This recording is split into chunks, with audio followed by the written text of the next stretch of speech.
बिस्मिल्लाहिर्रहमानिर्रहीम अस्सलामुअलैकुम नाज़रीन, मैं पाकिस्तान से आपका होस्ट मोहम्मद वक़ास। जितने भी बहन भाई देख रहे हैं चैनल पर नए तो इसको लाजमी सब्सक्राइब करें, वीडियो को शेयर करें और कमेंट्स भी ठोक दें, यह आपसे रिक्वेस्ट है। तो चलते हैं नाज़रीन टॉपिक तरफ। तो यहाँ पर क्या था कि उत्तर प्रदेश के अंदर Uttar Pradesh to add 5 new airports to be. ये देखें कि उत्तर प्रदेश ने 5 न्यू एयरपोर्ट्स बनाने का ऐलान किया, वहां पर तामीर किए, और वो भी सिर्फ और सिर्फ 1 मंथ के अंदर, जस्ट 1 मंथ। तो यार ये वो उत्तर प्रदेश की तरक्की का राज। और इसके पीछे क्या चीजें हैं? इसके पीछे वो गवर्नमेंट बैठी हुई है, बीजेपी की गवर्नमेंट, जो यहां पर क्या कर रही है, पूरे मुल्क के अंदर जो तरक्की आती, जो एक किस्म के जाल है, उन्होंने वो बिछा के रख दिए। और उसका नतीजा आपकी आंखों के सामने है कि एयरपोर्ट, पाकिस्तान के अंदर एयरपोर्ट्स देखें तो पाकिस्तान के अंदर सिर्फ 5 और 6 जो है वो इंटरनेशनल एयरपोर्ट है। लाहौर हो गया, कराची हो गया, इस्लामाबाद हो गया, मुल्तान हो गया, और इसके अलावा और नहीं है। तो हिंदुस्तान की एक रियासत के अंदर, उत्तर प्रदेश के अंदर ही उन्होंने जो 5 है वो एयरपोर्ट्स बनाने का ऐलान करो, उन्होंने बनाकर दिखाया। तो यहां से आप तरक्की का तनासब जो है वो देख सकते हैं कि आपके मुल्क की तरक्की कहां पर है और उनके मुल्क की तरक्की जो है वो कहां पर है। तो ये चीजें हैं जो आगे बढ़ती जा रही हैं और आगे बढ़ाती जा रही हैं अपने कंट्रीज को। लोग जो है वो किस तरह से क्या करें, वर्क करें, काम करें, ये तमाम चीजें हैं जो आपकी आंखों के सामने। तो इसमें नाज़रीन, तो नंबर 1 अलीगढ़, यानी एक जो, हाँ, सबसे पहले आजमगढ़ के नाम से एक एयरपोर्ट को नाम दिया। क्या नाम है? आजमगढ़। ये सबसे पहला जो है ना वो एयरपोर्ट का नाम है आजमगढ़। और उसके बाद जो 2nd नंबर पर है, आप ये देखिए कि इसको बनाने में जो सरमाया लगा होगा, जो इन्वेस्ट हुई होगी, जो मजदूरों ने काम किया होगा, वो हिंदुस्तान के होंगे। और हिंदुस्तान के लोगों ने यहाँ पर काम करके साबित किया है कि वो इन्वेस्ट भी करेंगे और इन्वेस्ट करके दिखाएंगे भी। और उन्होंने फिर इन्वेस्ट किया है और इन्वेस्ट करके दिखाया। ये वो चीजें जो हो रही हैं। और यहाँ पर नंबर 1 है आजमगढ़। आजमगढ़ के अंदर ये एक एयरपोर्ट जो ना वो तमीर, आजमगढ़ इस एयरपोर्ट को नाम ये तमीर हुआ है। उसके बाद एक हो गया अलीगढ़, और अलीगढ़ के अंदर भी ये इन्होंने जो है ना वो एक अपना एयरपोर्ट है वो तैयार किया। यानी यहाँ से आप मुंबई से उड़े, आप दिल्ली से उड़े, आप कश्मीर से उड़े, आप जहां से भी उड़ेंगे, उड़कर आप पहुंचेंगे तो आपको क्या है कि ये देखने को मिलेगा, आपको तमाम जो सहूलियात हैं वो हिंदुस्तान के अंदर देखने को मिलेंगे। और आप इन सहूलियात से, इन फैसिलिटीज से मुस्तफीद भी हो सकते हैं, फायदा भी उठा सकते हैं। उसके बाद नाज़रीन नंबर 3 पर है मुरादाबाद। तो यहाँ पर मुरादाबाद के अंदर भी ये नंबर 3 नंबर पर मुरादाबाद एयरपोर्ट आ गया। ये भी जो है ना वो न्यू तामीर किया गया है। यहाँ पर नए नए जो है ना वो काम हो रहे हैं और आपकी आंखों के सामने। और इसके बाद नाज़रीन नंबर 4 पर है छत्तरकोट। यहाँ पर भी छत्तरकोट के अंदर भी क्या किया गया है, ये तमीर किया गया। और इसके बाद नाज़रीन अपना आखिरी नंबर पर है शेरवेस्टी।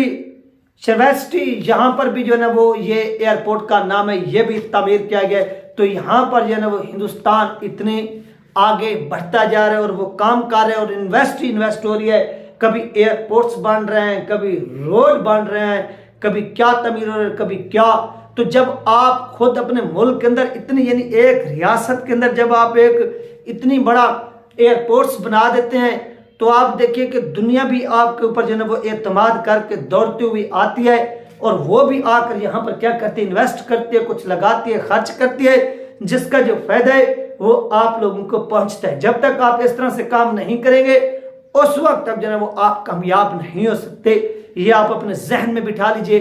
कामयाबी का एक ही राज है, कामयाबी का एक ही तरीका है, वो यही है कि आप सबसे पहले अपने मुल्क के अंदर खुद इन्वेस्ट करें, खुद उस तरह का इन्वायरमेंट जो है वो क्रिएट करें। आप पाकिस्तान के अंदर देख लें, यहाँ पर भी बड़े बड़े सरमायाकार हैं, बिजनेसमैन है। उनसे जब क्वेश्चन किया जाता है कि यार आप पाकिस्तान के अंदर क्यों नहीं सरमायाकारी करते, इन्वेस्ट क्यों नहीं करते, तो उनका यही जवाब होता है उन ताजरों का कि यार देखिए हम पाकिस्तान के अंदर जाने के लिए तैयार है, इन्वेस्ट करने के लिए भी तैयार है, लेकिन हमें वहां पर गारंटर चाहिए, हमें वहां पर जमानती चाहिए, हमें जमानत दी जाए कि वो हमारे माल की भी हिफाजत करेंगे, वो हमारी जान की भी हिफाजत करेंगे, वो हमें माहौल भी ऐसा पैदावार देंगे कि जिसमें हमारे जो वहां पर मजदूर काम करने वाले होंगे, कंपनीज होंगी, उनको किसी किस्म का कोई जो है वो नुकसान नहीं पहुंचेगा।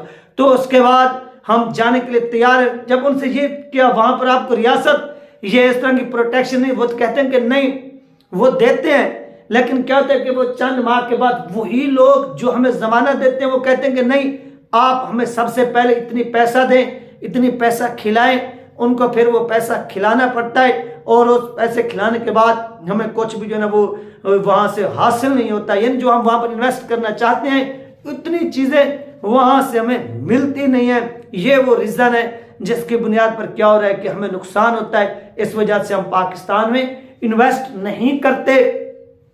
तो ये वो रीजन है जो इस वक्त हिंदुस्तान के अंदर चल रही है, हिंदुस्तान के अंदर हो रही है। और आप देखेंगे पाकिस्तान के अंदर, इस पाकिस्तान भी आखिर हिंदुस्तान के साथ ही आजाद हुआ ना, तो हमारी तरक्की पीछे क्यों रह गई? तो आज आप इस चीज से अंदाजा लगा लीजिए, आपको अंदाजा हो गया होगा कि उसके पीछे यही रीजन है, यही वजूहात है कि आज क्या हो रहा है कि पाकिस्तान के अंदर लोग मायूस हो चुके हैं, यहाँ पर तरक्की हो नहीं रही।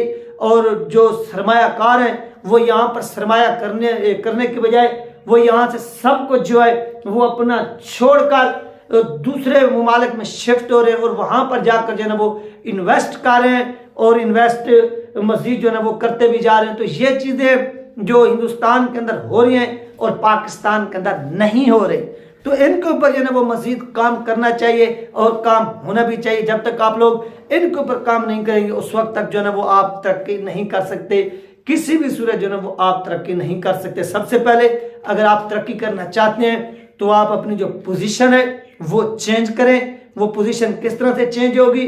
वो पोजीशन इसी तरह से चेंज होगी कि आप इन्वायरमेंट यानी जो माहौल है वो साजगार बनाएं, लोगों को इन्वाइट करें कि लोग आकर आपके मुल्क के अंदर ठहर सकें और उनको एक पीस यानी अमन दिया जाए और उनको सिक्योरिटी दी जाए और उनके जो तहफ़्फ़ुज़ात हैं वो दूर किए जाएं। तो उसके बाद जो लोग इन्वेस्ट करने के लिए पाकिस्तान में भी तैयार हैं। लेकिन यही मैंने आपको शुरू में भी बताया कि पाकिस्तान के अंदर सबसे मेन मसला भी यही है कि जो लोग इन्वेस्ट करना आते हैं उनको इन्वेस्ट करने ही नहीं दी जाती। तो ये वो रीज़न है कि हिंदुस्तान आगे निकल गया और पाकिस्तान जो है ना वो पीछे रह गई। यही वो रीज़न है और इसी रीज़न की वजूहात की बुनियाद पर क्या होता है कि पाकिस्तान की मुआशियत थोड़ा डाउन, क्या ऐसा समझ लें कि मुआशी तौर पर पाकिस्तान बहुत ही वीक हो चुका है। ये तीन अपडेट इंशाल्लाह मिलते हैं नेक्स्ट वीडियो में। अल्लाह हाफिज़।